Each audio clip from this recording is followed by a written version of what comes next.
तो आज का शूट हम कर रहे हैं गली के अंदर और शाम के टाइम हम जा रहे हैं नगर कीर्तन में। मैं, मम्मी, मानवी और वो पीछे आ रही है मेरी ताई सास।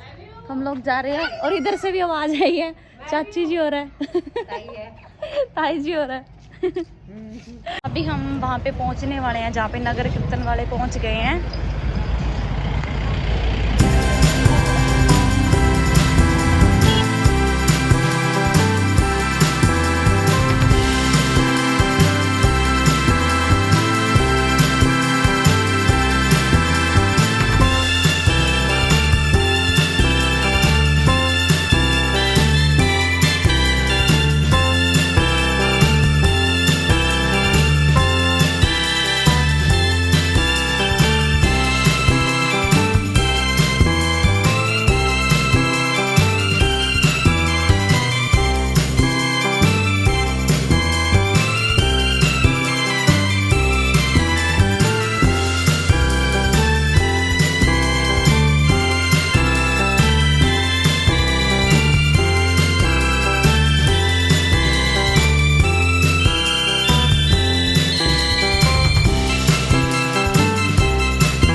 तो दोस्तों मैं नगर कीर्तन से अभी घर आ गई हूँ, बहुत थक गई हूँ, बहुत ज़्यादा भीड़ थी।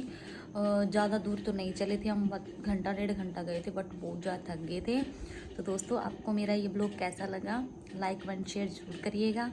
और नेक्स्ट वीडियो मैं कैसी बनाऊँ तो प्लीज़ कमेंट करके ज़रूर बताइएगा कि मैं क्या लेके आऊँ आपके सामने, कैसी वीडियो बनाऊँ, फैमिली ब्लॉग या कुछ एक्सप्लोर करूँ, कैसी वीडियो बनाऊँ। तो आप लोग कमेंट जरूर करिएगा। ओके बाय दोस्तों।